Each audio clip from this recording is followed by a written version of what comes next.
ou que ça soit grand public, c'est bon pour le hip-hop ou pas? Moi, ce que je dirais par rapport à mon parcours personnel, c'est que le grand changement que j'ai vu, c'est quand on parle de mainstream et tout, c'est avec l'avenue des réseaux sociaux, YouTube, Facebook, Instagram, Snapchat, TikTok, tout ça et tout. À l'époque, on ne l'avait pas et j'en parle tout le temps. Ceux qui ont suivi mon workshop tout à l'heure, j'en ai parlé, je passe tout le temps le message à la nouvelle génération. C'est un grand changement qu'il y a eu entre moi quand j'ai commencé la danse et ceux qui commencent la danse maintenant. Et le gros changement que j'ai eu, c'est la venue des cours, comme il a dit Rachid tout à l'heure, il en a parlé, et le phénomène Internet. Nous, à l'époque, quand on s'entraînait, il n'y avait pas d'Internet, on ne cherchait pas à être visible sur YouTube ou sur Facebook ou Instagram et tout ça. Et quand c'est arrivé, ben, ça s'est fait naturellement. C'est-à-dire qu'on retrouvait des vidéos de nous sur les réseaux, c'était même pas nous qui les postons, et les gens les regardaient, et il y avait des vues, des likes, des j'aime et tout ça. Sauf que là, maintenant, la différence sur la nouvelle génération, c'est qu'ils cherchent à être vus sur les réseaux avant même de s'entraîner ou de kiffer, partager, échanger et s'entraîner. Et ça, c'est le plus gros changement que j'ai vu jusqu'à maintenant. Donc du coup, pour revenir sur le phénomène des cours et des réseaux sociaux, le changement qu'il y a eu dans le break, c'est que dans le hip-hop, dans la culture, tout le monde cherchait à être le plus original possible, à performer le plus, à être le plus fort. C'est du hip-hop en général, que ce soit dans le rap, dans le graphe, dans le break et tout ça. Et avec la venue des cours et des réseaux sociaux, on se retrouve avec une grande partie de la nouvelle génération qui danse comme des personnes qui voient sur les réseaux et qui dansent comme leurs profs qui leur donnent des cours tout le temps. Donc du coup, on retrouve des cours avec 50 personnes qui dansent comme leurs profs, ou aller dans des battles, dans des compétitions et avoir 200 personnes qui dansent comme le mec qui fait le plus de vues sur Facebook, Instagram et tout ça. Donc c'est ça que j'ai vu comme gros changement. Et j'en parle souvent dans la nouvelle génération, c'est que je leur dis, moi j'entendais parler de mecs qui dansaient, je les avais jamais vus. J'entendais, si je donne un exemple, Lilou qui dansait à Lyon, ben, j'entendais parler de lui et je l'avais jamais vu. Et je me disais, je pensais que c'était un petit asiatique, quand je l'ai vu, je dis, ah ouais, en fait, rien à voir, c'est un Algérien, il dansait à Lyon, je pensais qu'il était parisien et tout ça. Alors que là, maintenant, tu peux tout savoir sur tout le monde, même s'il est hyper nul et qu'il a commencé la danse hier, tu vois. Et ça, c'est vraiment un gros changement que j'ai vu entre avant et maintenant. Après, ça a du bon et du mauvais. Dans le bon, moi, ce que je dis, c'est que ce phénomène-là, il fait en sorte que on touche des gens qu'on ne touchait pas forcément avant. Parce qu'on avait le milieu, il était petit dans notre culture. C'est-à-dire que ce qu'on faisait, ça touchait notre entourage, l'entourage de notre entourage, et ça allait peut-être pas plus loin que ça. Après, il y a eu la télé, ça passait à la télé, mais c'était énorme quand il y avait du hip-hop à la télé. Là, maintenant, avec les réseaux sociaux, on n'a même plus besoin de tout ça. On veut faire passer un message, on le fait passer. Et ça, c'est pas propre qu'au hip-hop, c'est propre à l'évolution de la société. Et ça, c'est un point positif. Parce que ça nous permet de véhiculer des messages à une plus grosse audience qu'avant et sans besoin d'aller toquer à la porte de telle télé ou je sais pas qui ou je sais pas. Donc voilà, moi, c'est la grosse évolution que j'ai vue jusqu'à maintenant. Et il y a de plus en plus de monde qui le pratique.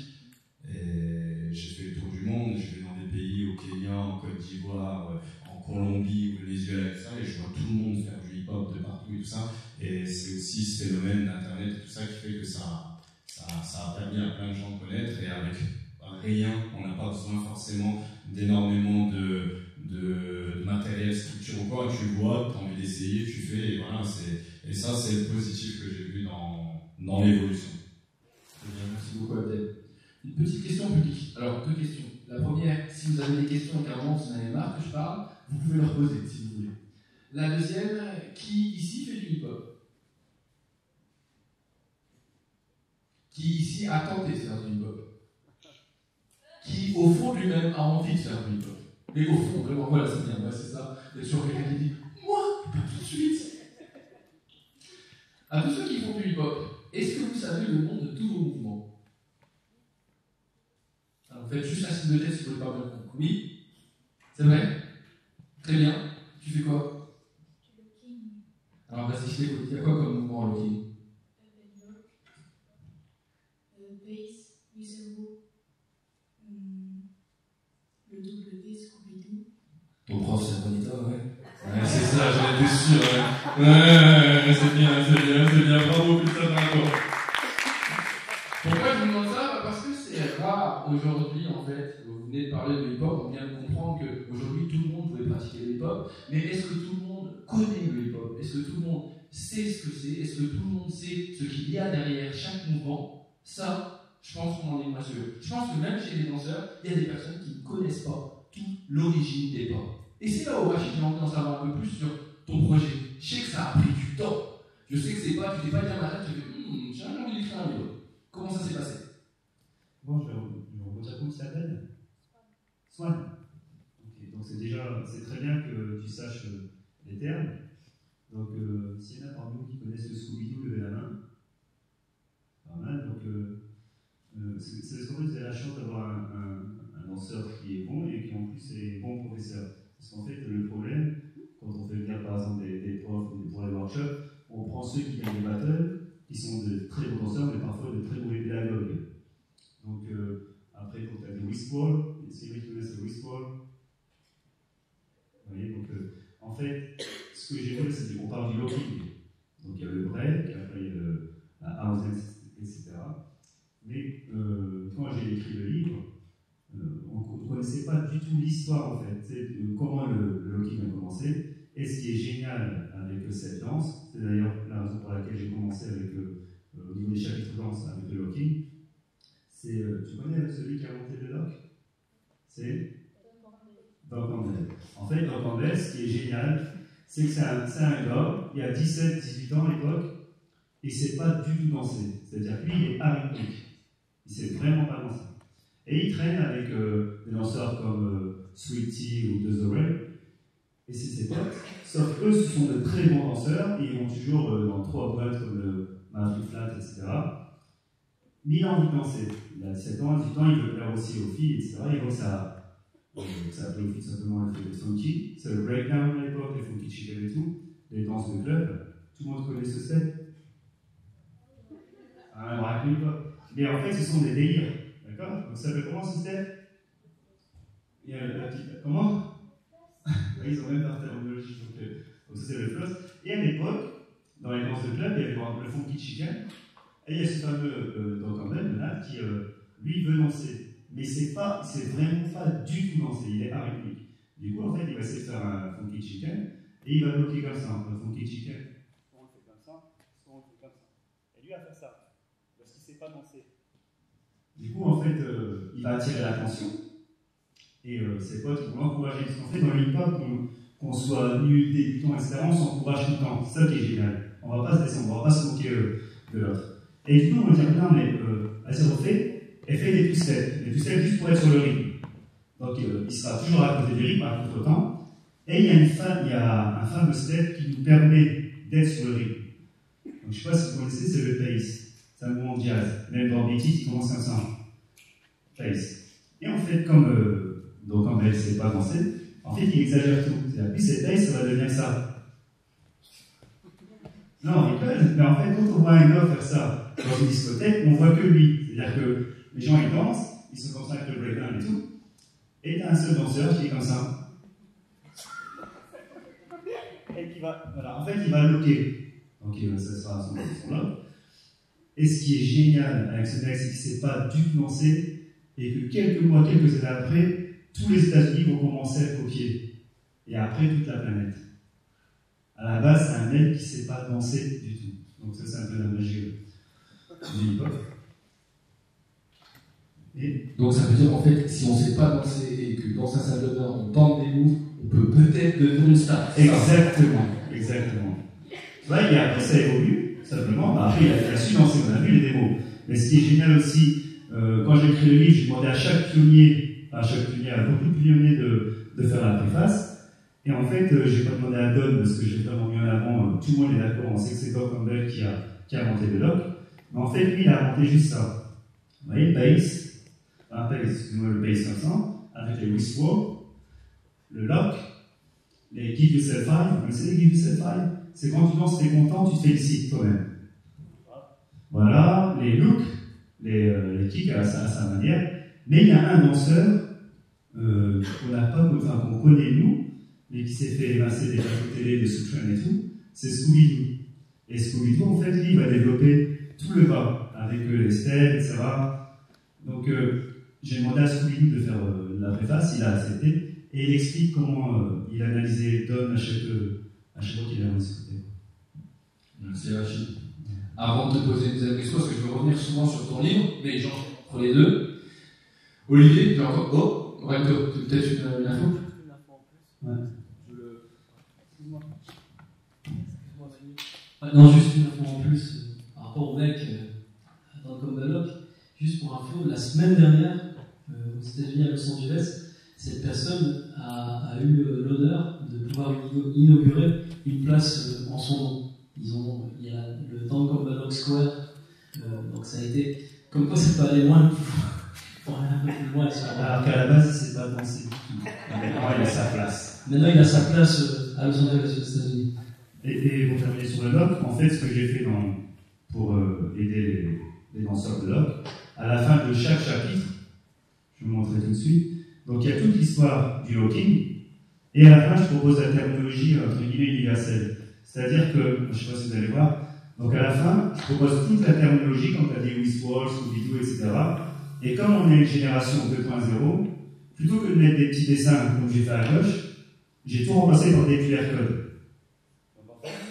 Le jeune étant le prof de danse, il passe son téléphone devant le QR code, il voit ce que c'est qu'un skip rabbit.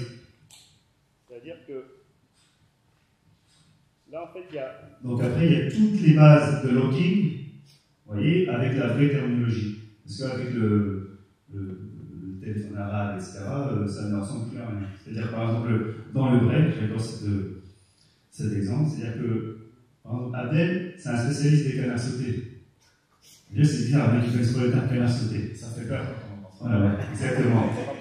Alors, quand je suis parti au Maroc, ce qui était marrant, c'est que là-bas, c'est comment ils appelaient ça? Le chien. Vous voyez, chacun son truc, c'est-à-dire par rapport aux régions, et ça va par rapport au pays, on a chacun nos propres trucs. C'est juste pour se communiquer, en fait, pour se comprendre. Alors qu'en fait, il y a un véritable terme, celui qui l'a inventé. Par exemple, c'est le chacableur, on dit ça, c'est mieux que le canard sauté. Voilà, même s'il faut garder notre identité, nous, dans la French Church, c'est super important la terminologie, en fait, officielle et du client ici. Et ce qu'il faut savoir aussi par rapport à au Loc et à Scooby-Doo, non, je rigole.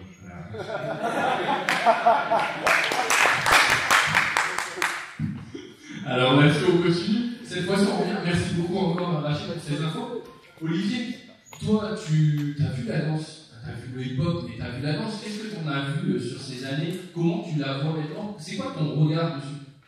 En fait, au début, je pense qu'il y a un moment où il y a une frustration des danseurs par rapport au rap, parce que, alors qu'au début, il y avait quelque sorte de pied d'égalité, comme je disais, entre toutes les disciplines, très vite, on a vu que le rap était tellement mis en avant que les danseurs étaient relégués au rang de figurants, en quelque sorte. Et puis, par rapport au rap, ils ont quasiment disparu. C'est-à-dire qu'à une époque, on voyait beaucoup justement de danse hip-hop dans les clips de rap. Tu parlais d'MC Hammer, c'est vrai que lui, il avait tous ces mecs qui pompaient comme les Shadok dans tous ses clips. En France, on l'avait aussi. Et puis, au bout d'un moment, il y a eu vraiment une évolution séparée. Et je pense qu'il a fallu un moment pour que la danse trouve vraiment une autonomie. Et c'est pour ça que je dis, moi, ça m'a surpris de voir que les compagnies n'étaient plus du tout, justement, sur une musique qui était celle du hip-hop. C'est-à-dire que, aussi bien en termes de discipline qu'en termes justement d'accompagnement musical, c'était devenu quelque chose de différent et qui n'avait plus de lien direct avec le rap. C'est-à-dire que maintenant, c'est pour ça, je pense qu'on peut avoir des compagnies de danse qui sont basées sur la danse hip-hop, mais qui ne sont plus sur des musiques comme celle de rap français ou de rap US, parce qu'il y a une évolution qui est vraiment différente. La danse est devenue quelque chose en soi. Et c'est vrai que c'est pour ça aussi que c'est devenu qu'il y a maintenant des cours de danse, que c'est quelque chose qui a pris une importance à travers quelque chose de peut-être plus proche du public, parce que la musique, les gens écoutent des sons, mais la danse, c'est un autre type d'implication. C'est-à-dire qu'on ne va pas juste regarder les danseurs. Généralement, quand on apprécie la danse, on a envie de participer, on a envie d'être soi-même danseur. Et effectivement, c'est là où je pense que la danse hip-hop est quelque chose d'assez extraordinaire, c'est que, comme le disaient mes pères ici, c'est que il y a quelque chose de très collégial et très collectif, et on n'a pas besoin d'être déjà, et en ça rejoint les autres disciplines du hip-hop, il n'y a pas besoin de savoir danser, il y a besoin d'avoir envie, d'avoir quelque chose qui vous pousse à vous exprimer. Et le fait que ça soit des disciplines qui accueillent toutes sortes de gens et qui ne jugent pas, qui ne vont pas dire « toi t'es pas assez bon, dégage », ça c'est quelque chose qui est vraiment... et je pense que c'est la base de l'esprit qui est perdu pour beaucoup d'artistes issus du pop, mais cet esprit de fraternité, cet esprit d'émulation entre les gens, c'est très important parce qu'il ne faut quand même pas oublier que c'est à la base une culture qui ne s'enseigne pas. C'est relativement récent qu'il y ait des cours de danse, qui est maintenant aussi, d'ailleurs, dans les écoles de musique comme Florent ou des variétés, des gens qui vont apprendre justement comment phraser un texte de rap, comment écrire des musiques de rap, comment devenir beatmaker, et donc aussi comment danser. Pour le graffiti, c'est encore un peu différent, mais je trouve que c'est intéressant de voir que maintenant, il y a effectivement quelque chose de beaucoup plus structuré, alors qu'à la base, c'est effectivement des gens qui vont simplement avoir un besoin d'expression et qui vont le traduire par la matière artistique avec laquelle ils ont plus d'affinité, que ce soit la danse, le chant ou la musique. Donc, après, ceci étant, moi je connais beaucoup moins, surtout dans l'évolution récente de la danse, que le rap, que le DJing, mais ce que je vois, c'est que c'est devenu vraiment quelque chose qui n'est plus comme ça l'était à l'époque de Solar ou de NTM, lié au rap, parce que maintenant les danseurs sont plus.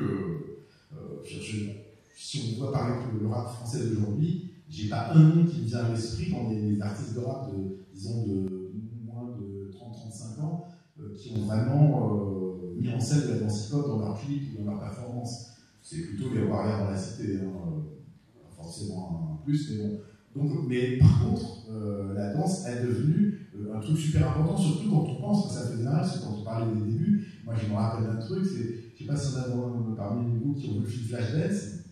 Dans ce film, il y a une séquence, mais qui doit durer, si je dis 10 secondes, j'exagère, il y a le Rocksteady Crew, qui est en espèce d'ombre chinoise dans une espèce d'une impasse, et qui font quelques mouvements de danse, et je connais des gens qui ont usé leur lecteur VHS en revenant sur cette séquence des heures et des heures, parce qu'à l'époque, il faut bien vous imaginer que quand on s'intéressait à la danse hip-hop, pour beaucoup de gens, le seul moyen de voir la danse hip-hop, c'était ces quelques secondes en Flashdance.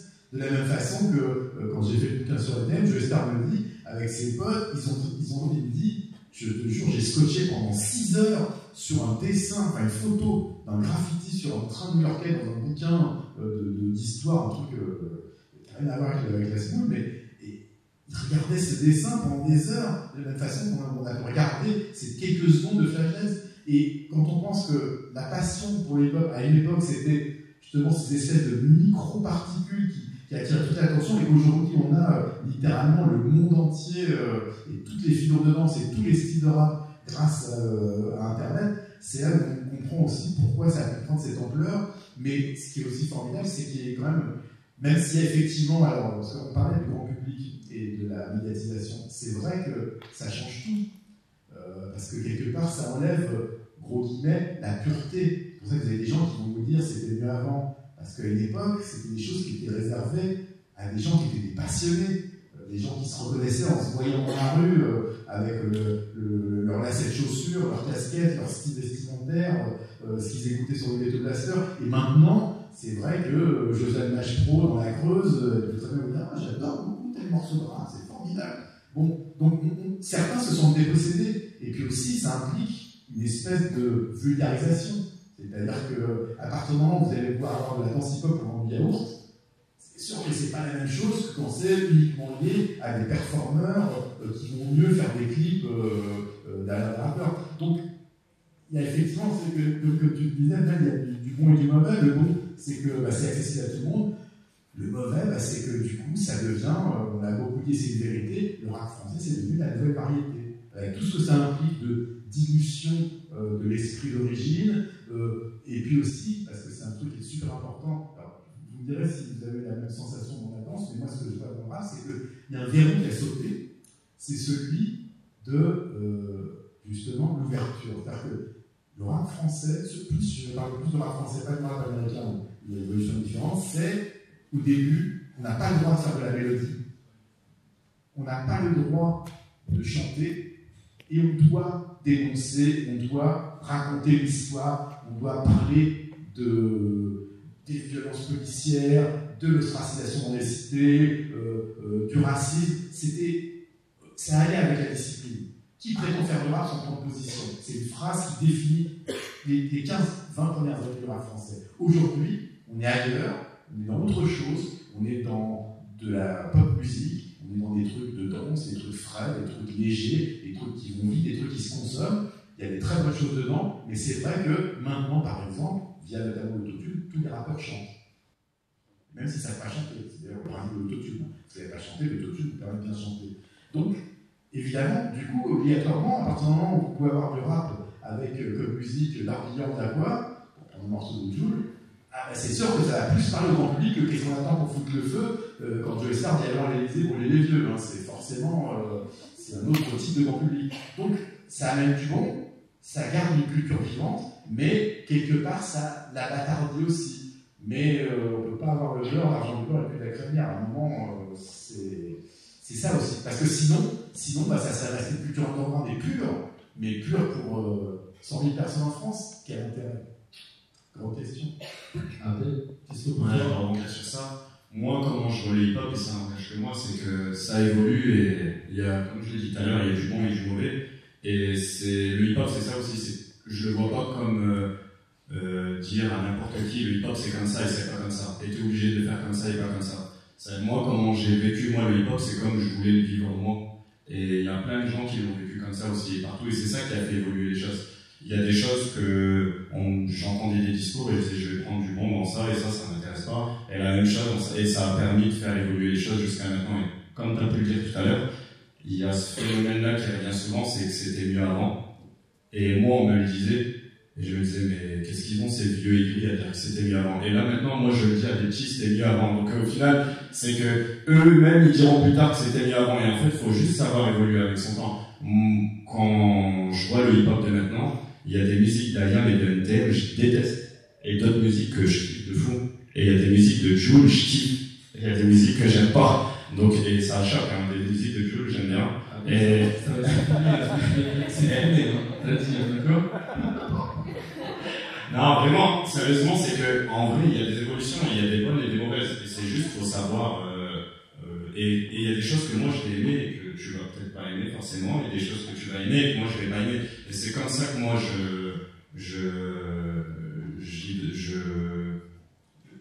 donne ma vision du hip-hop, c'est ça. C'est comme ça que je donne ma définition du hip-hop, c'est que, et c'est pas que le hip-hop, hein, c'est propre à tout, hein, dans la vie en général, c'est comme ça que moi je vois les choses, au-delà même du hip-hop, et faut savoir vivre avec son temps et pas forcément rentrer dans ce phénomène de, ce que je reviens sur ce que j'ai dit tout à l'heure, les réseaux sociaux, c'est pas forcément parce que il y a 2 millions de personnes qui aiment ça que je dois aimer ça, parce que ces 2 millions de personnes ils aiment ça, j'aime pas. Et ils ont beau être 2 millions à aimer, ben moi j'aime pas. Et je vois ça beaucoup, même chez les jeunes, quand je parlais de Jul, mais il y a des jeunes, j'encadre, il y a des jeunes qui disent ouais, Jul c'est de la merde, j'ai vu sur Twitter, tout le monde dit c'est de la merde, alors qu'au fond, lui, il est peut-être chez lui dans sa chambre, il écoute et il aime bien.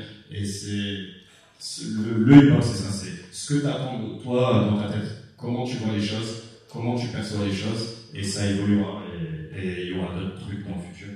Et c'est en perpétuelle évolution. Alors, avant de revenir sur Rachid, j'ai une question à te poser. Toi, je sais que tu danses beaucoup, tu es suivi énormément, tu donnes beaucoup de cours aussi. Comment tu vois, toi aussi, le hip-hop? Est-ce que toi aussi, tu laisses la place à tous? Est-ce que tu vois, il y a des choses qui t'inquiètent? Comment tu le définis aujourd'hui? Qu'est-ce qui est important pour toi comme valeur à transmettre à tous ces jeunes qui te suivent ou qui te prennent comme exemple?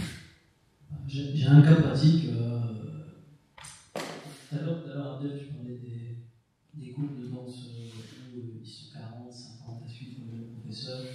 Et finalement, ils rentrent dans un moule et ils dansent pareil, avec la même touche. Enfin, c'est même pas une touche, c'est les mêmes chorégraphies, les mêmes codes que leur professeur. Et après, ils se retrouvent sur Internet, travaillent de manière collective, etc. En fait, on est tous confrontés à ça dès lors qu'on est devant un public, parce que le public il s'identifie un tout petit peu à toi, dès que tu donnes un cours ou un stage, ou même quand tu postes une vidéo. Et comme on est dans une époque qui est vulgairement de consommation, les gens, je parle des gens qui prennent des cours, qui prennent des stages, les gens, s'ils vont jusque-là, hein, parce que sinon ils vont vendre leur écran sur YouTube, et c'est overdose de vidéos sur YouTube. Donc ils vont aller prendre un peu de partout, ils vont même pas apprendre, ils vont prendre, ils vont assimiler les mouvements et les recracher sans esprit, sans construction, sans boulot, sans travaux. Voilà. Pour donner un exemple, j'ai rencontré Raymond et Ruben en 2013, et c'était deux personnes qui dansaient déjà et qui aimaient ce que je faisais et qui découvraient en même temps le locking. Et donc du coup, on a commencé à bosser ensemble, j'ai transmis ce que je connaissais, et à un moment donné, quand Raymond a commencé à faire des battles, il commençait en fait à faire mes mouvements, et comme on dit dans le jargon, mes moves, il commençait à faire les tricks, mes moves, parce que j'ai des moves acrobatiques. Et du coup, j'ai tout de suite arrêté Raymond en lui disant, ça va pas t'aider, parce que finalement, aujourd'hui, artistiquement, que ce soit dans le milieu de la musique ou dans le milieu de la danse, c'est important d'avoir son identité, parce qu'aujourd'hui, l'identité, c'est la seule richesse qui existe dans notre culture. Le fait de voler, faire 50 bris, autant de tours sur la tête, c'est plus valable aujourd'hui parce qu'il y a tellement de monde qu'aujourd'hui, il faut savoir s'assumer finalement en tant qu'artiste et amener son propos devant tout le monde et l'assumer. Et donc là, aujourd'hui, c'était tout de suite juste après, en 2014-2015, donc il a travaillé ses propres mouvements et voilà, là, tout récemment, il a commencé à faire des battles un peu partout. Et là, ça a payé parce que les gens, ils ont reconnu quelque part Redouane. Ils ont vu sa touche, ses mouvements, son identité. Voilà, enfin, j'utilise un cas pratique pour vraiment étendre sur comment ça se passe aujourd'hui. Et malheureusement, les publics qui sont devant leur ordinateur ou qui ne sont pas assez bien encadrés, ils tournent en rond et c'est une sorte de cercle vicieux parce qu'ils ne captent même pas eux-mêmes, ils ne prennent même pas conscience qu'ils sont dans le fond en termes d'évolution et du coup ils n'arrivent même pas forcément à se distinguer. Voilà, c'est juste un constat. Merci beaucoup. Rachid, je reviens vers toi, si ça ne te dérange pas. J'ai une petite question, mais elle est un peu plus intime. Là, je me sens à côté de toi pour cette question. Bon, on est entre nous. D'accord, tu peux nous le dire. Vas-y. Le livre. Ouais, c'est pour pécho. Non, vraiment. Ma vraie question. Concrètement, c'est pas ça que je sais bien. Mais il y en a qui étaient comme ça. Ouais, c'est ça, tu vois. Non. Plus spécifiquement, qu'est-ce qui a fait que tu as eu envie d'écrire un livre sur le hip-hop? Tu aurais pu t'amuser en fait tout simplement à dire ouais, je donne, je continue à donner, je fais déjà dans les cours. Mais concrètement, te dire de faire un bouquin de 300 pages, 296 pages, tout écrit en caractère 9, d'accord? Faut vouloir quand même. Qu'est-ce qui t'a donné envie de faire ça? En fait, c'est vraiment ce que j'ai dit tout à l'heure, c'est un constat. C'est-à-dire que moi, je voulais absolument vivre de ma passion. C'est-à-dire que quand j'étais en troisième, je me rappelle, j'ai mis les 3 vœux. Vous voyez, les fameux vœux pour savoir ce qu'on va faire plus tard. Et j'avais mis danse, danse et danse. Et mon prof, M. Clément, je le cite aussi dans le livre, il me dit, mais Rachid, c'est que c'est pas un BEP danse. Alors ce jour-là, j'ai pris 2 claques. La première, c'est que j'ai pris conscience qu'il m'était déjà en BEP. C'est-à-dire que j'avais pas. Non, ça, je pensais aller en son, général. Donc il m'était en BEP et toi, il avait raison parce que je pensais qu'à m'entraîner en fait. Du coup, l'école, ça ne suivait pas. Et je me suis rendu compte aussi, la deuxième classe, c'était que, en fait, je ne pouvais pas vivre de ma passion. C'est-à-dire que si j'étais danseur contemporain, j'aurais pu faire un diplôme d'État, un danseur hip-hop. Hein. Du coup, alors, je suis parti de BEP, effectivement. Et j'ai continué à m'entraîner en rêvant. C'est-à-dire que je me suis dit, je vais m'entraîner comme un taré, et si j'arrive à avoir un très bon niveau, et à ce moment-là, en passant des castings, tout ou tard, je me ferai repérer. Et c'est comme ça, en fait, que j'ai évolué, j'ai donné des cours, parce qu'on m'a sollicité de plus en plus.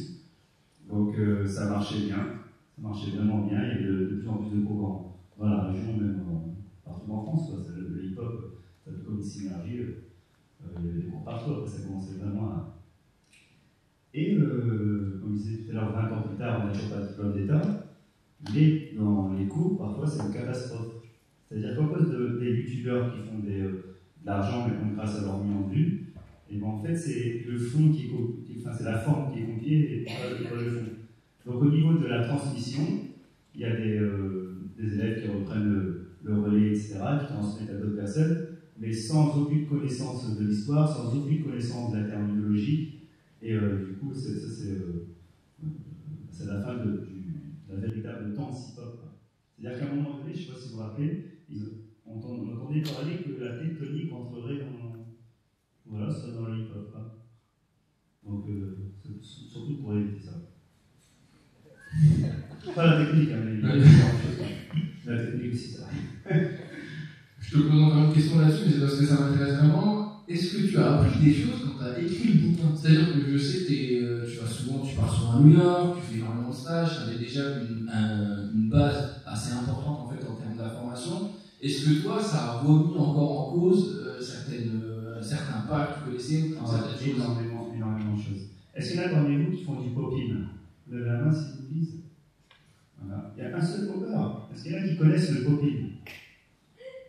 Très bien. En fait, quand on commençait les routines en pop, on faisait cette fameuse base. Comment s'appelle cette base? Le Fresno. En fait, c'est simplement une ville des États-Unis. Et quand j'ai écrit le livre, je communique aussi avec les Black Messengers, je me rends compte que Google Sam, il commence seulement en 1975. J'ai trouvé pas mal d'interviews de son frère Bobby Pitt, qui disait qu'en 1979, ils ont combiné les Google ondulations avec les contractions. Donc il parle de 79. Et les Black Messengers m'ont envoyé une photo. À ton avis, qu'est-ce qu'on fait là? Ils sont tous les quatre comme ça, c'est dans le livre. En fait, ils disent ça s'appelle pas Fresno, nous on appelle ça le slot. Donc c'était ma première claque, parce qu'en fait, le Fresno, c'est le pas de bourré là-bas, c'est-à-dire qu'on fait tout ça. On appelle tout ça Fresno. Donc c'est la première claque. Après, bien sûr, ce que les gens ne savent peut-être pas, c'est le fameux moonwalk. Donc, qui connaît le véritable terme du moonwalk?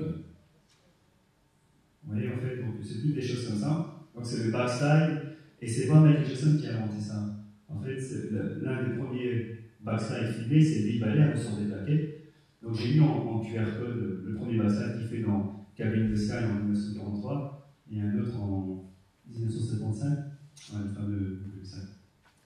Donc j'ai appris pas mal de choses par rapport au pop, parce que moi j'adorais le pop et le break.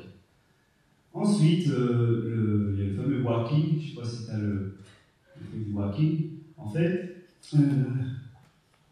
voilà, le WAC, tout le monde écrit W-A-A-C-K-I-N-G. J'ai demandé à chaque pionnier en fait, de faire l'introduction des chapitres. Et en fait, dans mes recherches, j'ai vu qu'il y en avait 8 qui avaient inventé ce style, c'était les punkers, le punking. Et sur les 8, il y en a 7 qui sont décédés. C'est-à-dire qu'il ne reste plus que Victor Manuel de vivant. Et quand je lui envoie le message donc sur Messenger, je propose de faire, je demande s'il veut bien faire l'introduction du chapitre walking. Il me répond simplement, bien sûr que non. Donc c'est non. Je ne suis pas bien exprimé, alors je commence ma forme de contest, etc. Et il ne veut vraiment pas. Alors je lui demande simplement pourquoi vous ne voulez pas contribuer. Et il me dit, tant que tu vas écrire ce putain de mot W-A-A-C-K-I-N-G, je ne vais pas contribuer à ton ouvrage. Du coup, on a commencé à communiquer, etc. Et il m'a expliqué en fait que Tyrone Proctor, quand il a sauté sur l'émission Supreme, lui, il était parti en tournée avec David Bowie. Et donc à l'époque, il n'y avait pas Internet. Quand il est rentré, il voyait qu'en fait, la danse, elle avait proliféré. Et tout le monde écrivait walking, W-A-A-C-K-I-N-G. Il dit, ça prouve très bien qu'ils ne savent pas ce que c'est que le walking. Il dit, le walking, je vais dire ce que c'est. On s'est inspiré d'une onomatopée. C'est quand Batman, il met une tarte à Robin. Ils m'ont envoyé ça en fait. Et quand Batman, il met une tarte à Robin, dans un dessin animé, en fait, dans le générique. C'est une composante du walking. Donc il y a le posing, le walking et le punk. Alors, les autres disaient à l'époque, normalement ça doit s'appeler le punking. Parce que le walk, c'est juste un mouvement. Il dit, mais comme la communauté hip-hop, elle est toujours un peu aujourd'hui, mais surtout à l'époque, elle était extrêmement homophobe, en fait, ce genre de danseur se faisait tabasser, quoi. Et du coup, mais comme la danse commence à plaire, tout le monde commence à en faire, ça ressemble un peu au lock et tout, ils vont changer le punking, la danse punking. On appelle ça le walking. C'est comme si, en fait, nous, le jour, les gens n'aiment pas ceux qui dansent le break ou le hip-hop, donc on attribue ça aux noirs et aux arabes, et on déteste ça. On déteste ce genre de personnes. Du coup, on ne va plus appeler ça le backing, mais on va appeler ça, par exemple, le coupoling ou le six-stepping. On va apprendre. Vous voyez ce que je veux dire? Donc, c'était ça qui s'est passé. Donc, il raconte tout ça dans l'introduction, et puis après, ce qui fait qu'en écrivant, j'ai pris vraiment pas mal de claques, et aussi avec le voguing. Est-ce que tout le monde sait ce que c'est du voguing ou pas? Non? Il y en a qui ne savent pas? Bah, moi non plus. C'est bon, ça, on est deux, c'est bien. Rachid, tu peux nous montrer juste un petit peu à quoi ça ressemble? Non. Voilà, c'est bon. Alors, je vous embête là-dessus. Je reviens vers toi encore une fois, Olivier, ça ne te dérange pas. Là, on va essayer d'aller dans l'avenir en fait. Tu vois comment le hip-hop dans 20 ans? Dans 20 ans? Ouais, enfin dans 20 ans, dans 10, mais plus. Dans 10. Alors, malheureusement, j'ai oublié ma boule de cristal à Paris, donc je ne vais pas pouvoir te répondre tout de suite. Mais ce que je peux dire, c'est que moi, je ne sais pas si on peut dire une théorie, mais je pense que le fait que le hip-hop soit devenu, en tout cas en termes de chansons, cette nouvelle variété que je te disais, ça a eu plusieurs effets. D'abord, comme je te disais tout à l'heure, ça a ouvert les vannes à toute une culture populaire qui maintenant se nourrit de ce qui, il y a encore 10-15 ans, était une contre-culture et quelque chose qui était antagonisé. Parce qu'il faut quand même bien voir que, je vais te donner un exemple, par exemple, je ne sais pas si vous avez regardé les victoires de la musique, l'année où le 113 avait gagné 2 victoires de la musique avec le morceau Tonton Doulette, ils étaient montés sur scène avec la 504 break. Alors, il y a plein de gens qui trouvaient ça super, mais si vous regardez les gueules du premier rang, c'est beaucoup qui disaient tous les artistes de variété producteurs, ils en étaient malades. Ils disaient, mais qu'est-ce que c'est l'invasion des barbares, c'est un truc, nous on avait bien dit, il faut que ça dure 6 mois. Et tous, ils avaient fermé leur gueule avec le tour, parce que attention, les Arabes avaient débarqué, c'était Poitiers bis. Enfin bon, je rigole, mais c'est vrai que maintenant, on est passé au-delà de ça, mais l'effet que ça a, c'est que du coup, maintenant, cette vulgarisation de la culture hip-hop fait que ça ouvre la porte soit à un autre genre musical, soit à une nouvelle mutation de ce hip-hop qui peut-être, avec toute cette variétisation, va maintenant justement retrouver un autre côté. Je ne sais pas si ça sera plus militant ou simplement plus dur ou différent musicalement, mais je crois qu'on est arrivé, on va tellement loin aujourd'hui dans le cynisme, justement, et la variétisation de cette musique-là, parce que honnêtement, moi j'ai rien contre eux, je suis enfoiré, mais si on avait dit au rapport des années 90, bientôt les rappeurs reprendront comme gimmick musical Enrico Macias, donnez, donnez-moi. Ils auraient dit, arrête s'il te plaît, rentre chez toi, c'est bon, comme tu disais sur la longueur. Donc, du coup, je pense que là, on est dans une phase où on est encore en augmentation de ça, et où ça va, parce que les artistes de variété, ça veut dire quelque chose, ça veut dire la variété, c'est une forme de dilution de plein de choses, et c'est pas forcément mauvais en soi. La variété des années 70, c'était des gens comme Claude François, qui visionnaient, qui étaient un des premiers à avoir un magnétoscope, et qui visionnaient notamment les chorégraphies, et qui écoutaient les chansons de la moderne, dont il en adaptait beaucoup, et qui étaient à l'écoute de ce qui était moderne, et qui le transcrivaient dans un cadre beaucoup plus populaire pour un public français. Le rap français, dans un contexte différent aujourd'hui avec les réseaux sociaux et tout ça, fait aussi ce travail d'avatartisation d'un genre. Mais du coup, ça va tellement loin que je pense que ça ouvre la porte à quelque chose de plus dur qui sera une réaction à ça. Parce que quand on sera allé tellement loin, justement, dans cette variétisation, quand on aura été tellement dans des comptines enfantines comme base musicale, des paroles qui sont même plus des rimes, des textes, ou même des punchlines, mais ce qu'on appelle le rap hashtag, hein, des mots. Salope, standard, te bois, c'est Neymar, trop tard, hôtel. C'est marrant, mais c'est vrai qu'on n'est quand même pas tout à fait dans la même logique que Demain c'est moins d'Ayam. Hein, les élus ressassent la nation, ça rassure, mais c'est toujours la même merde derrière la dernière couche de peinture.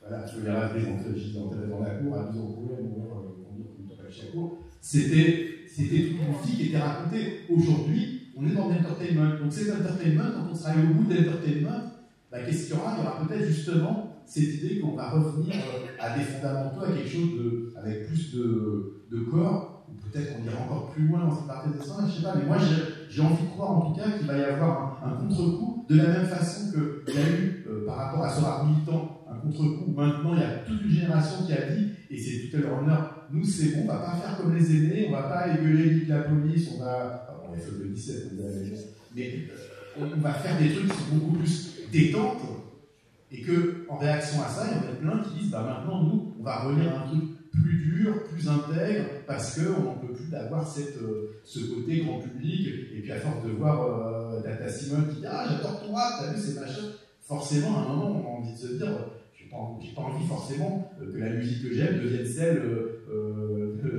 de ma Data Simone, de mon grand-père ou de mes parents. On a envie d'autre chose. » Donc peut-être que cette variétisation-là doit ouvrir la porte à une nouvelle, je dirais pas un nouvel âge d'homme, en tout cas un nouvel âge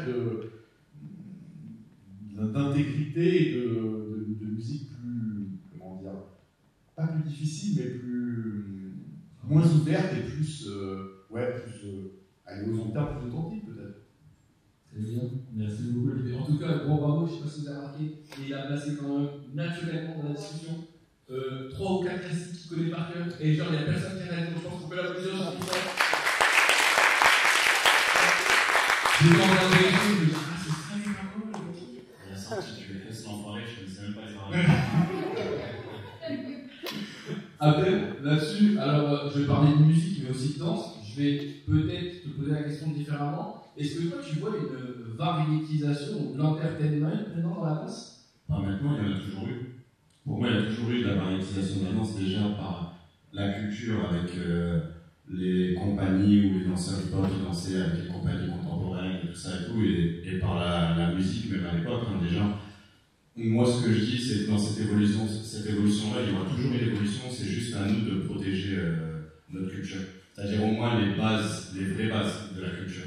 Après, ça évoluera tout le temps. Et comment ça évolue? Tout à l'heure, on a parlé par les réseaux internet et tout, mais moi, le grand changement que j'ai vu dans cette évolution, c'est aussi les postes à haute responsabilité au niveau des institutions, au niveau des boîtes de prod, tout ça et tout. Quand j'ai commencé fin des années 90, on n'avait pas accès à des salles parce que les gens ne connaissaient pas le hip-hop. Et ils voyaient ça, ils avaient des craintes, ils disaient ils vont venir, ils vont faire des traces partout sur le sol et ils vont casser les miroirs et je sais pas quoi et tout ça. Sauf que là maintenant, ça a changé parce que c'est vrai ce que je veux dire, c'est qu'il y a eu plein de départs en retraite.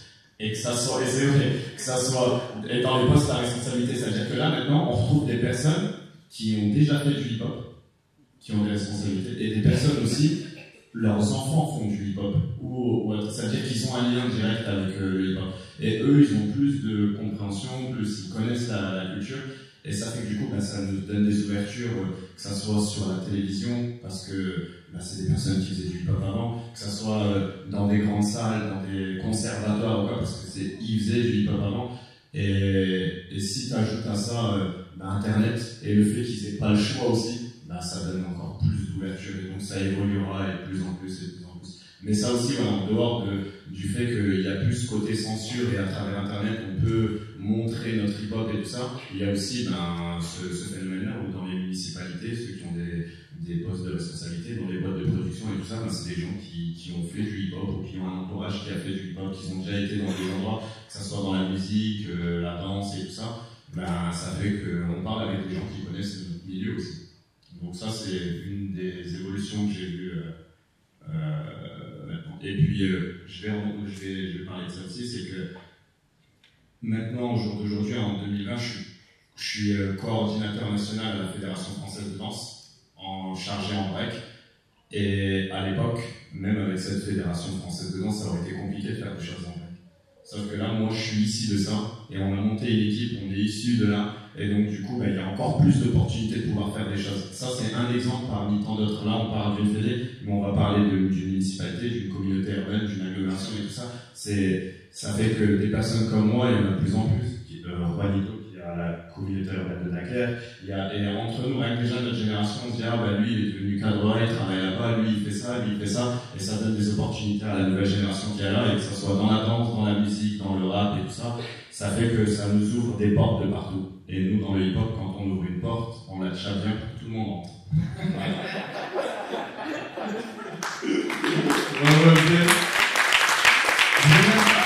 Je veux dire que un dernier point, c'est passé à Juanito avant de venir vers toi, Rachid, pour encore une fois parler du bouquin. Juanito, toi, tu as une double casquette, tu es danseur. En même temps, je sais que tu œuvres pour la danse aussi sur le territoire, avec, je pense que Gaël, j'ai vu Gaël tout à l'heure aussi. Gaël là-dessus, et puis William aussi en association. Je parle à toutes. Je sais qu'il y a d'autres acteurs, il y a des acteurs dans son portal, il y a un peu de tout dans la salle, donc c'est plutôt cool, on est bien ici. Concrètement, ce que je veux te demander là-dessus, c'est plutôt, toi, comment tu vois le changement au niveau des institutions? Est-ce que tu vois le hip-hop, tout à l'heure, on a ouvert la porte, est-ce que toi, tu la vois maintenir et tu arrives à ouvrir des nouvelles portes? Est-ce que tu es en train d'ouvrir des carreaux? Je sais pas comment ça se passe un petit peu, dis-moi. Le truc, c'est que je suis pas forcément dans un domaine où je suis chargé, en fait, de développer de la danse, ou un peu comme le fait Gaël, des cultures, de l'art. Moi, je suis plutôt sur le branche événementiel, parce que depuis petit, j'ai toujours été passionné d'événementiel. D'ailleurs, même à l'époque de B-Boy France, où déjà de manière bénévole, j'aimais. Et du coup, j'ai toujours monté des événements en commençant par des bouts de ficelle, et après, au fur et à mesure, au milieu de ma carrière, j'ai décidé de reprendre des études pour faire un master dans le domaine de l'événementiel, et je suis arrivé accidentellement dans le domaine public, parce qu'on me demandait, il y avait le souhait en fait de monter un grand festival de musique, et donc j'étais pas forcément spécialiste dans le domaine, j'étais juste quelqu'un avec des compétences dans le domaine de l'événementiel. Mais bien sûr, je vois passer des choses à l'interne, et il y a effectivement un regard qui évolue sur la danse hip-hop, j'allais dire même plus largement sur les cultures humaines. Mais là, on parle des institutions, et les institutions, malheureusement, elles ont tout le temps un temps de retard sur l'évolution des choses. Donc, les institutions vont observer, elles vont prendre l'information. Je ne pense pas qu'il y ait aujourd'hui une défiance ou un mauvais regard de l'institution sur la culture hip-hop, c'est plus une observation. Et je pense que là, sur les 5 ou 10 prochaines années, il faut développer les liens, il faut développer la connaissance, parce que je pense que notre communauté et les institutions se méconnaissent aujourd'hui. Je pense qu'il y a besoin d'y construire des passerelles. Malheureusement ou heureusement, enfin, vraiment, c'est comme ça. Aujourd'hui, il n'y a pas de diplôme d'État. La danse hip-hop ou la culture hip-hop n'est pas institutionnalisée. Et ça, c'est au grand bénéfice de sa créativité, parce qu'elle reste libre, mais elle continue d'évoluer. Donc ça, c'est très bien. Sauf que ça, à l'inverse, ça a coupé quelque part les relations. Il n'y a pas forcément de relation entre l'institution. Mis à part, aujourd'hui, je connais l'existence d'un dispositif en fait, qui permet aux artistes, pas forcément que du hip-hop, mais des fois il y a des thématiques hip-hop. Ce dispositif s'appelle le CLEA. Donc, si je ne me trompe pas, le cycle veut dire contrat local d'éducation artistique. Et c'est un dispositif qui est développé dans toute la région. Et une année, à Dunkerque, il y avait un CLEA sur la danse hip-hop. Et je vais vous raconter une anecdote, hein, ça révèle quelque part le truc, parce que même en dehors de l'institution, dans la communauté, il y a des personnes qui se permettent quelque part de mentir un peu sur leur statut pour pouvoir aller prendre du travail quelque part. Et c'est pas forcément des personnes légitimes. Sur le CLEA, j'ai été appelé, étant donné que sur mon autre casquette, je suis sur l'intermittence et je vis dans le domaine du hip-hop, on m'a appelé pour donner un simple regard sur un jury CLEA. Sur un jury CLEA culture urbaine. Et donc du coup, je regardais les dossiers, et en découvrant les dossiers, en fait, je me suis rendu compte qu'il y avait des personnes sur dossier, elles sont championnes de l'univers. Elles ont fait tout ce qu'il faut, elles ont fait le tour du monde, elles ont gagné toutes les grandes compétitions, et elles sont connues de tous. Sauf qu'en lisant le dossier, la personne inconnue au bataillon. Vraiment.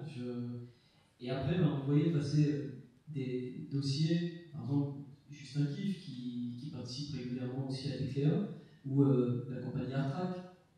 Et c'est pas forcément des dossiers d'une mauvaise qualité, mais on sent que sur le papier, il y a beaucoup de personnes qui vont faire des choses qui sont magnifiques. Et c'est là, quand je parle de passerelle et connaissances, méconnaissance de l'institution du terrain, c'est en ça qu'il faut développer, parce qu'il y a des personnes qui vont profiter de cette méconnaissance, de cette ignorance, pour pouvoir aller se positionner sur justement des choses qui font vivre les vrais danseurs, les vrais artistes hip-hop. Donc c'est ces liens-là, en fait, qui... Ce qu'il a dit là, c'est pertinent. Juanito, c'est en plus de ça, moi je l'ai vu pas que dans le milieu institutionnel, c'est en général, même dans le commercial, avec des boîtes privées et tout ça, c'est qu'on a tout le temps utilisé le hip-hop, la plupart du temps. C'est-à-dire qu'on a créé quelque chose qui a une valeur et on ne sait pas l'estimer, c'est ça un art, c'est que c'est subjectif. Donc du coup, cet art-là, nous, on l'a fait par passion, et moi, ça m'engage vraiment, mais je cherchais pas à en faire mon métier. Donc je dansais, je progressais, on m'appelait pour faire des choses, mais j'avais aucune connaissance, moi, de ce qui était, on va dire, d'un point de vue financier, commercial et tout ça. Et j'ai appris sur le tas. Et quand j'ai appris sur le tas, c'est là que je me suis rendu compte quand même, on se fait bien arnaquer dans ce qu'on fait. Parce que, et que ça soit au niveau de l'argent public et institutionnel, c'est qu'il y a des gens qui déposaient des dossiers sur notre dos et qui récupéraient des masses d'argent et qui faisaient des projets. Et nous, à la fin, on était au bas de l'échelle. C'est-à-dire qu'il y avait ces personnes-là, des intermédiaires, et nous. Et ça, c'était dans le public et dans le privé. Et je pense qu'on a été une des générations, la fin des années 90, début 2000 et tout ça, à comprendre un peu ce système-là. Il n'y a pas de diplôme d'État, on en parlait tout à l'heure, mais Juanito et moi, en 2007, on s'est dit, bon, il n'y a pas de diplôme d'État, on va faire un BPGEPS. Et on est allé sur un BPGEPS, c'est un diplôme, un brevet d'État qui permet d'enseigner à tout type de public, et on s'est dit, bon, ça nous a donné l'opportunité de mettre un pied dans des municipalités et à rencontrer des personnes et à voir comment ils fonctionnaient. Et on s'est dit, ces dossiers-là, on va les faire nous maintenant, et on va faire ça. Et dans le domaine du privé, commercial et tout ça, avec les grandes boîtes, les télévisions et tout ça, il y a d'autres personnes qui ont appris sur le tas et qui étaient dans ce domaine-là aussi. Et je pense que ce qui est important, c'est que nous, cette génération-là, on apprenne à la nouvelle génération aussi ce que nous, on a subi et ce qu'on a appris, et à eux pour pas faire les mêmes erreurs. Personnellement, c'est ce que je fais quand je suis avec Kid Mario, Martin ou autre, quand on est sur des contrats publicitaires dernièrement avec Nike, avec Lacoste et tout ça, on n'a pas besoin de quelqu'un qui va le faire pour nous. Je vais le faire moi pour eux, et je vais leur expliquer à eux comment les choses elles se font. Et tout en gardant, nous, les valeurs de la culture hip-hop, et je reste sur ça parce que c'est mon expérience perso, c'est que quand j'ai encadré ces jeunes-là, je leur ai dit danser, kiffer, et on avait beau faire même des tournées mondiales ou faire des contrats publicitaires avec des grosses marques, je leur disais, c'est bien, ils vous ont donné un t-shirt, et ils étaient contents, et eux, ils étaient là, ils ont dansé, il y avait des vidéos, il y avait du public, ils ont kiffé. Derrière, il y avait des grosses sommes d'argent, ils étaient même pas au courant. Et c'était pour pas les pervertir par l'argent et tout ça, et qu'ils aient aussi, eux, ce fait de rester d'évoluer que par la passion et pas par. Et ça aussi, c'est une problématique que j'ai dans la danse hip-hop, c'est que ça a freiné un peu en France. Moi, c'est un constat que j'ai fait, c'est que il y a eu ce phénomène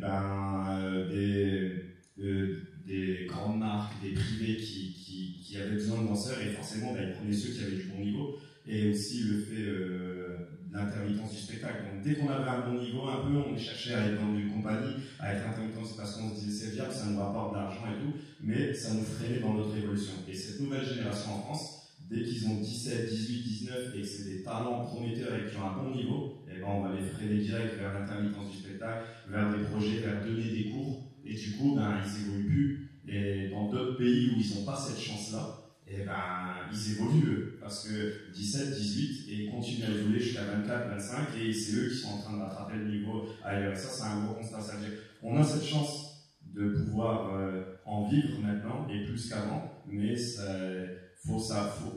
revient sur ce que Juanito a dit, c'est qu'il faut placer les bonnes personnes aux bons endroits, que ce soit dans les institutions, que ce soit chez les privés, ceux qui transmettent et partout. C'est ça le plus important. Et si on est des personnes qui n'ont aucune expérience dans le domaine et qui sont là et qui vont faire pour faire, ça va. Quand je parlais de protéger notre culture, c'est à travers ça. Merci beaucoup, Abdel. Rachid, je reviens vers toi. Alors, je sais que le bouquin, alors après tu peux revenir aussi si jamais tu as un avis là-dessus, mais je voulais revenir encore sur ce bouquin. Je sais que le bouquin fait un petit buzz, d'accord? Alors, pas obligatoirement médiatiquement, on l'a pas encore vu partout, mais on en entend beaucoup parler dans la communauté de danseurs et pas juste en France. Toi, ton but, c'est quoi avec ce bouquin-là maintenant? Qu'est-ce que tu veux? C'est quoi la suite? Est-ce qu'il y aura un Zoom 2? Est-ce que tu vas nous faire la suite ou comment ça se passe?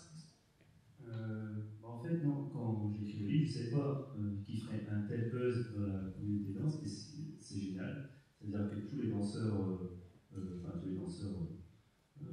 qui ont un level, qui transmettent les écoles de danse, on entend parler. J'ai reçu pas mal de messages de l'étranger, même avec des cas comme Storm, Masaki, ou certains diront à cause de qui, le break et les Jeux Olympiques. que ce soit même ceux qui ont contribué comme Taco, comme Estrada. Il y a tellement buzzé dans le monde de la danse que donc il y a 4 traductions prévues, soit en espagnol, en italien, en allemand et forcément en anglais. Donc moi je suis super content. À la base, oui, j'ai fait beaucoup de shows initiatiques parce que je me rendais compte que les gens connaissaient le hip-hop en surface mais pas en profondeur. Du coup j'expliquais les différents styles, le pop c'est ça, le rock, chaque explication il y avait une démonstration. Et en fait, on m'a contacté, on m'a dit ce serait génial que tu fasses un livre sur ça. Donc je l'ai fait. Et quand je me suis approché de la date, donc en 2018, début 2019, je me suis rendu compte qu'en fait, la maison d'édition prenait 92% du prix du livre. C'est-à-dire qu'il nous restait 1,20€ après impôt, et c'est pas un roman. C'est-à-dire que c'est un livre guide, c'est pour les danseurs, etc. Donc je sais que je vais en vendre 100 000 ou même 10 000, quoi. Du coup, je me suis dit, mais j'avais toutes les étapes, donc l'impression, diffusion, distribution, etc. Donc j'ai essayé de tout faire tout seul. Et donc là où j'en suis content aujourd'hui, c'est que là il est sorti il y a un mois à peu près, et on est déjà à plus de 2000 ventes en auto-production, c'est simplement génial. Et surtout, en fait, c'est les danseurs qui ont été touchés, donc l'objectif a été atteint. Donc il n'y a pas de Zoom 2. D'ailleurs, un zoom en anglais, un zoom en espagnol, et c'est génial. On est comme ce manifeste du crapaud fou, on n'est pas obligé de suivre le mouvement, on peut vivre sa passion, et je pense que c'est ce que vous avez fait.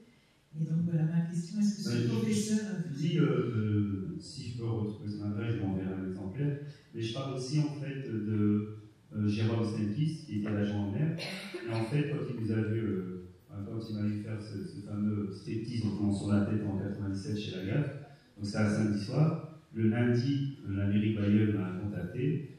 Et en fait, nous, on ne savait pas qu'il fallait se structurer en association. C'est-à-dire tous les termes administratifs, le jargon administratif, on était réticents, on ne savait pas ce que c'était. Et du coup, il m'a fait confiance.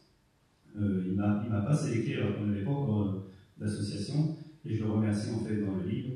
Et lors de la conférence à Bayonne, donc cette personne maintenant a 92 ans. Donc il est venu, il a acheté son livre et il est venu le faire dédicacer. Et moi, j'en avais les larmes aux yeux, parce qu'en fait, je ne l'avais pas vu depuis à peu près 25-30 ans. Et pour finir, je voulais savoir si vous aviez des conseils pour les jeunes qui sont là dans la salle et qui sont passionnés. Donc, de jeunes, j'ai déjà vu cet été passer, et puis j'ai vu des jeunes filles qui sont passionnées. Oui, bien sûr. Parce qu'il n'y a pas beaucoup de femmes, en fait, qui dansent. Moi, elles ne sont pas venues. Parce qu'en fait, dans les cours, il y a quand même 70 à 80% de filles. Voilà, il y a que, effectivement, dans les cours de break, c'est inversé au niveau de la tendance, c'est plus des garçons et moins de filles, même s'il y a quand même pas mal de liens. Au niveau des conseils que je peux leur donner, c'est tout simplement de continuer à s'entraîner, de suivre les cours avec leurs professeurs, mais surtout d'aller se nourrir avec d'autres professeurs. En fait, plus on se nourrit avec des professeurs différents, et plus on en devient riche. Là, dans le livre, il y a la théologie de tous les styles au départ. Il y a aussi 3 chapitres pour la professionnalisation. C'est-à-dire, si on ne sait pas comment devenir professionnel, et bien, en fait, dans le livre, c'est expliqué. Est-ce qu'il y a encore une question du public? Allez-y, même par rapport aux différents styles, que ce soit le break, le pop, le lock ou autre, quoi. Ne faites pas être timide.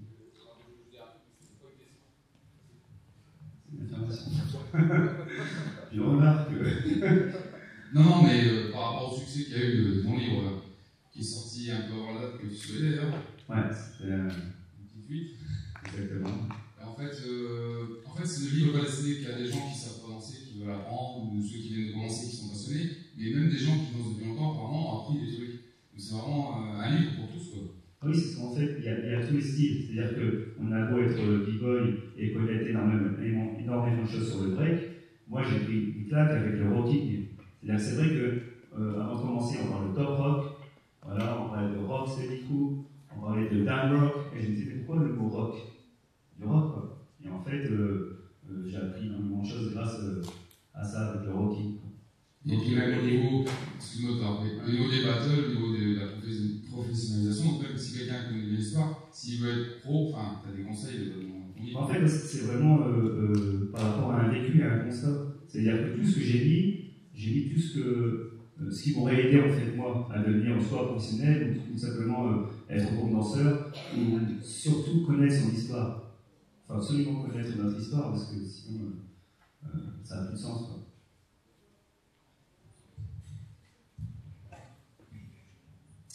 Est-ce que quelqu'un a encore une question? Aucune? Très bien. Messieurs, est-ce que vous avez un dernier mot à donner à la salle? C'est quand même important. On va clôturer tout doucement cette conférence. Je vous remercie à tous les quatre d'avoir été aussi authentiques, parce que je pense que le mot, c'était celui-là aujourd'hui.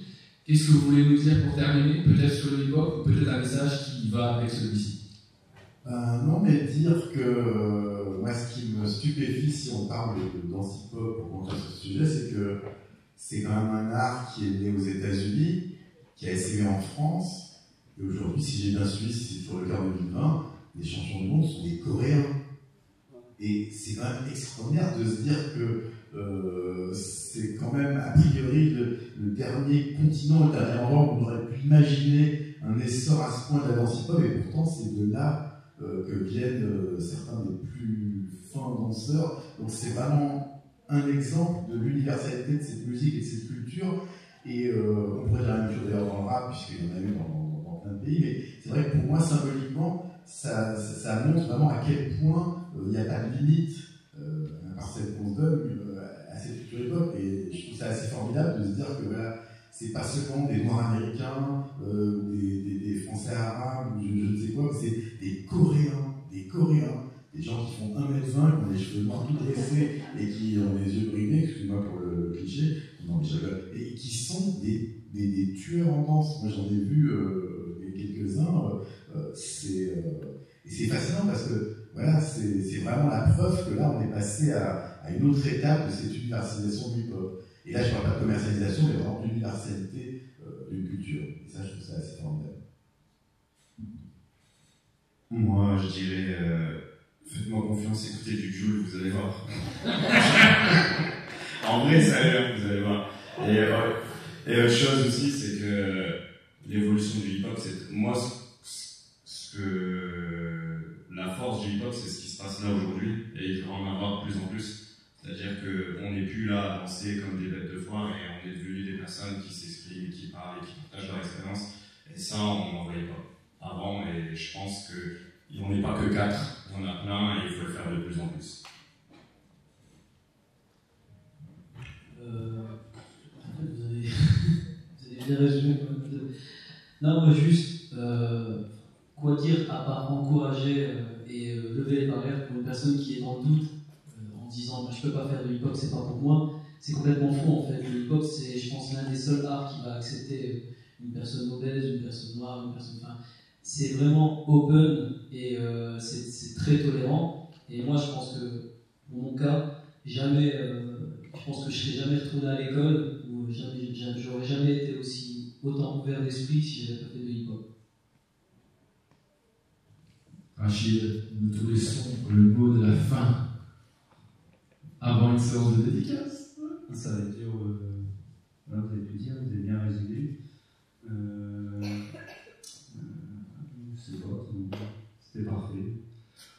Si, j'ai peut-être. J'aurais voulu peut-être avoir plus de questions par rapport à la culture hip-hop ou à la danse. On voyait des photos aussi de personnes comme Taco. Mais ça va être dur de dire autre chose. Et je veux savoir si ce qu'il y en a parmi vous qui ont acheté le livre, s'il vous plaît. Ouais, quand même. Ok. D'accord. Ouais, simplement, en fait, je tenais à vous remercier de nous avoir écoutés. Voilà, celui qui a acheté le livre, merci 2 fois plus. Mais voilà. Okay, très bien. Moi, je voudrais, en tout cas, qu'on leur fasse un petit applaudissement parce que.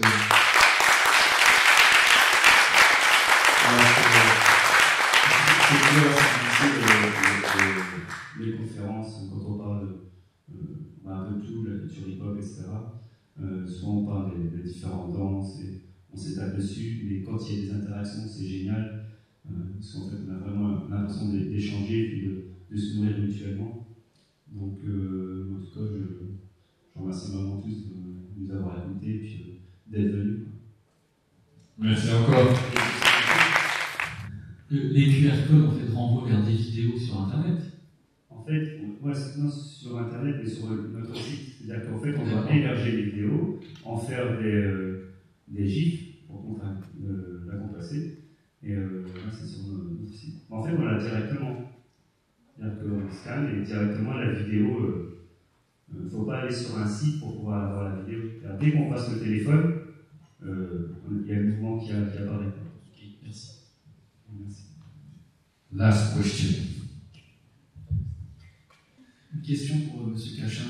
Je me posais la question, passionné qu'il est, je le vois souvent en train de parler de Whitney Houston, tout ça, en bref, on a l'habitude, et je me demandais si, en tant que passionné et avoir pris le temps sur la culture hip-hop, vous avez sauté le pas sur une des disciplines.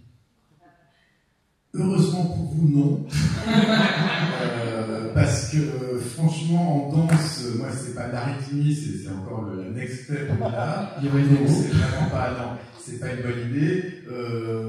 Non, je pense qu'en rap non plus, j'aurais pas été forcément très bon. Non, et puis en plus, on en parlait tout à l'heure avec Dean avant la conf, c'est que je pense que c'est important aussi qu'il y ait.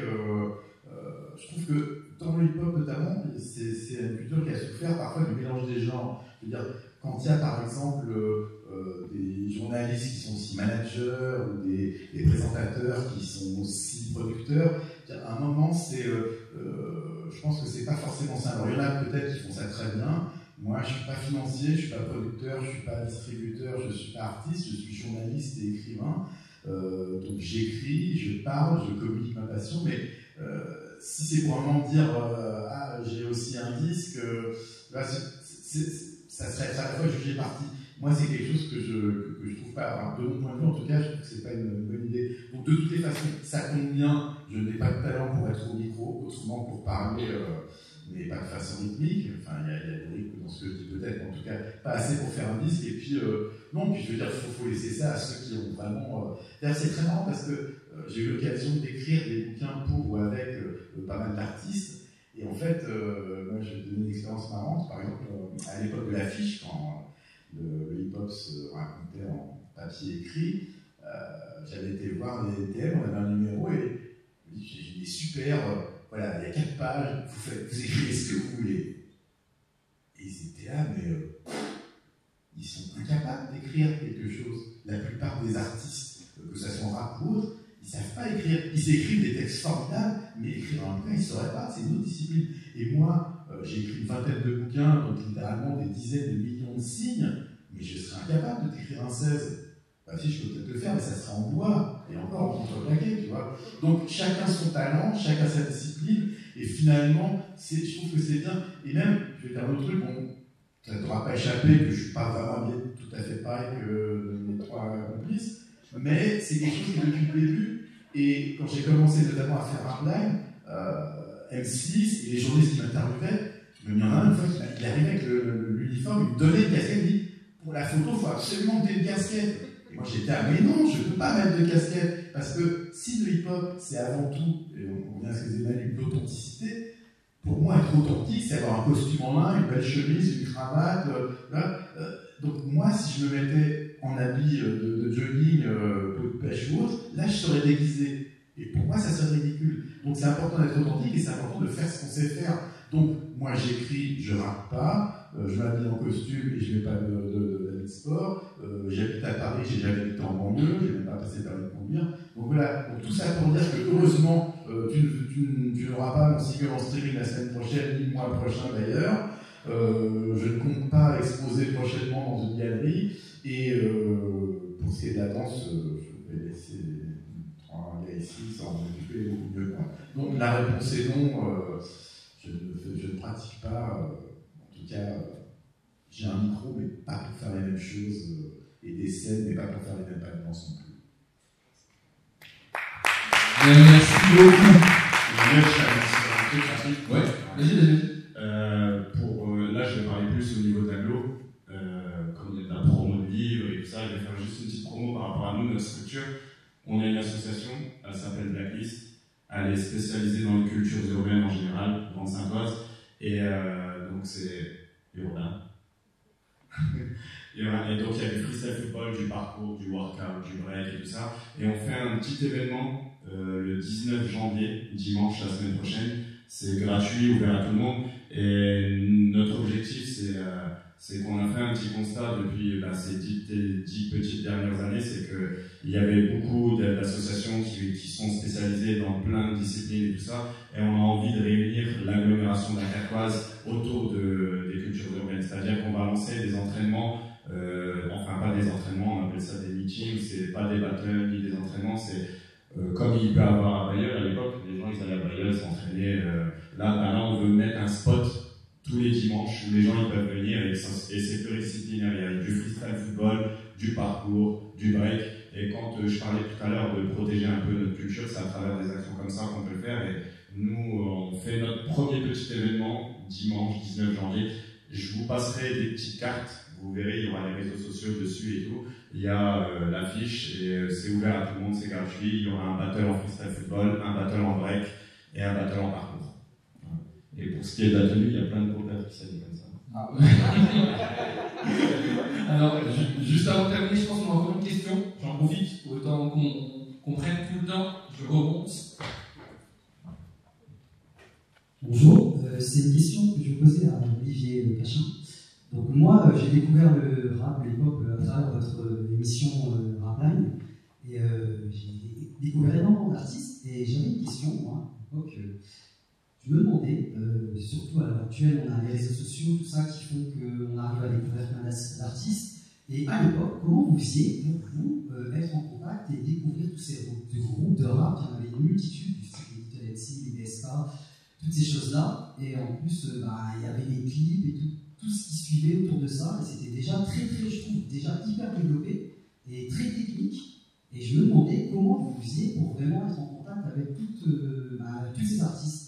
Alors là, on va pas remonter dans le calage de Pierre, parce que c'est vrai que, en fait, si tu veux, il n'y en avait pas tant que ça, et c'était même le problème, c'est qu'on n'arrivait pas entre beaucoup, parce qu'en fait, le moyen était très simple. On avait des réalisateurs et quelques talent scouts, si on peut dire, qui repéraient les gens, notamment pour ceux qui étaient dans la région parisienne, puisqu'on était basé à Paris, mais sinon, la majeure partie du temps, c'est tout simplement des gens qui nous envoyaient des cassettes, en disant, voilà, moi je fais du rap. Alors des fois, il y avait des trucs lamentables, et puis des fois, des trucs bien.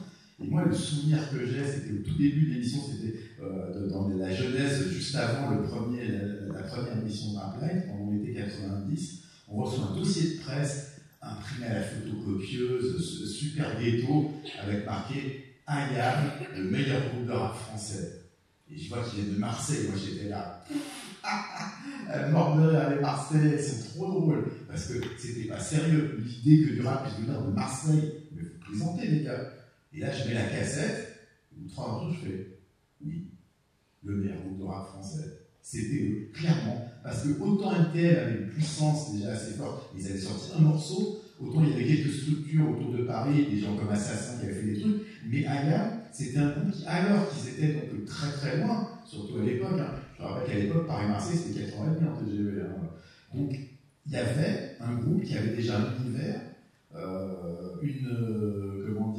une image et puis un album entier, parce qu'avant qu'ils aient sorti de la planète Mars, qui était leur premier album officiel, il y avait une cassette qui s'appelait Concept, qui a été faite fin 89, début 90. Il y avait des morceaux comme Je ne serais pas soumis à l'État, Vietnam, le Will Beside, Total Chaos, des trucs où ils avaient cette fascination pour l'Égypte antique, les pyramides, où Chaos a dépecé littéralement le son et lumière, avec le texte de Gaston Leroux qui était le disque. Parce que c'est marrant, parce que des années après, j'étais en Égypte, à Karnak, et je vais voir le spectacle son et lumière, je n'avais pas calculé. Et donc il y a un rendez-vous et j'entends des fans, mon œil gauche est le jour, mon œil droit est la nuit, et le Nil coule sous les sandales. Le nouveau dieu s'appelle Atom. Et tout ce que j'ai entendu en Isdaya, c'était ce son et lumière-là qu'ils ont samplé. Donc il y avait tout cet univers-là, le rap d'Akhenaton, les shurikens derrière, les samples d'Imhotep. Et ça, c'était une cassette pourrie qui arrivait au bureau de Rapline. Et c'est comme ça que la plupart des groupes. Alors après, il y en a qui commençaient à avoir une petite carrière, qui étaient signés. Je pense à Ministère Amer qui avait signé sur un tout petit label qui s'appelait Musidisc. On a été tourné par clip de Traître, qui est le seul clip, enfin Traître et SOS. C'est les deux seuls clips qu'ils n'ont jamais fait de leur vie, c'est des clips tournés par Rapline. MC Solar, on l'a rencontré avant qu'il signe chez Polydor. On a fait la première version du clip de Bouche de l'Art. Assassin, bon, ils étaient déjà un peu connus parce que c'était Rapatitude, qui était la compilation qui a marqué, qui est un peu l'acte de naissance, disons, du rap français officiel et structuré, où on trouvait Dynasty, Assassin, NTM, Sai. Donc c'était vraiment au hasard des cassettes qu'on recevait, des rencontres qu'on faisait, parce que un truc en s'entraînant un autre, il y avait un groupe qui disait, bah tiens, on connaît des gens à Agen, ou à Toulouse, qui font des trucs. C'est comme ça que j'ai rencontré le Dr Cachou, les fameux Troubadours, qui étaient des espèces d'allumés, qui faisaient un rap occitan, mélangé avec du folklore local, complètement délirant. Donc on avait vraiment cette espèce de connexion sans les réseaux sociaux, mais il y avait une forme de réseau informel qui fait que on a rencontré, et je dirais pas découvert, parce que c'est des gens qui existent déjà, mais dont on a accompagné les débuts, tu vois, de toute cette première vague de rap français, cette époque où on était dans une utopie complète et où plein de gens disaient, moi je me suis tapé plein d'émissions où les gens disaient, alors en fait, et vous écoutez quoi en vrai? Parce que pour plein de gens, c'était genre, mais non, mais en fait, non, mais sérieusement, en fait, je veux dire, je dis, non, mais c'est vachement. Je dis, non, mais en fait, et là tout d'un coup, on les voyait venir, ah non, mais vraiment, vous trouvez ça bien? Bon, parce que pour eux, c'était genre, ce n'était pas de la musique. C'est-à-dire qu'on ne se rend pas compte aujourd'hui à quel point cette culture-là était méprisée et considérée comme méprisable par tous les gens qui étaient les critiques, les journalistes. Et justement, c'est ce que tu disais tout à l'heure quand tu parlais des gens qui étaient maintenant au pouvoir, au contrôle de sociétés, de structures, qui ont vécu cette époque-là et qui ont connu le rap. Et bien, effectivement, c'est aussi ça qui a changé. Maintenant, il y a des critiques musicales, des critiques musicaux qui ont grandi avec le rap et qui le traitent comme une musique à part entière et pas comme un truc un peu gadget. On va faire un article juste quand il y a le Mia de Bayern qui est sorti parce que bon, c'est un tube, donc on va en parler, mais le reste, bon. Le grand truc de l'époque, c'est genre Aya, MC Solar est un poète. Sous-entendu, les autres sont pas des analphabètes. Quoi. Et d'ailleurs, si vous regardez la télé ces temps-ci, sous culture d'analphabète, il y en a qui le pensent encore. Mais bon, heureusement, on n'est pas obligé d'écouter avec Zemmour. Donc, en fait, voilà, pour répondre à ta question, ben, c'est au cours des rencontres et puis des cassettes qu'on recevait qu'on a pu sélectionner et aller tourner chez eux, dans leur banlieue, dans leur province, tous ces groupes qui, pour certains, sont devenus des stars ou des acteurs importants, pour d'autres sont retournés à l'anonymat, parce qu'il y en a plein qui n'ont pas fait carrière. Mais voilà, c'était une grande aventure et l'aventure de sociaux. Parce que j'aime autant dire que l'équivalent aujourd'hui, là, le problème ne serait pas de trouver assez de groupes pour faire une émission, mais de sélectionner, parce que maintenant, évidemment, on est dans une pléthore de propositions musicales. Je vous invite, encore une fois, à les applaudir. Pour celles qui veulent soit prendre un livre ou soit qui veulent le faire dédicacer, n'hésitez pas à venir voir Rachid après et puis profitez pour entendre encore quelques minutes Olivier, Abdel ou encore Juanito si jamais vous voulez leur parler ou leur poser des questions. Merci à tous et j'espère que ça vous a plu. Bravo collectif!